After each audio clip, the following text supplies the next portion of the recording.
Weather Service.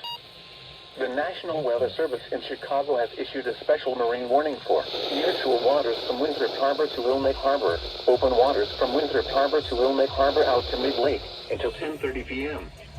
At 8:28 p.m., strong thunderstorms were located along a line extending from 24 nautical miles north of McHenry to near Rockford, moving east at 45 knots. Hazard, wind gusts to nearly 50 knots. Source, radar.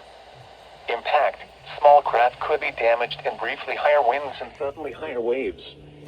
Locations impacted include Winthrop Harbor and Waukegan Harbor. A tornado watch remains in effect until 10 p.m. for northeastern Illinois and the adjacent waters of Lake Michigan. Move to safe harbor until hazardous weather passes. Frequent lightning is occurring with these storms.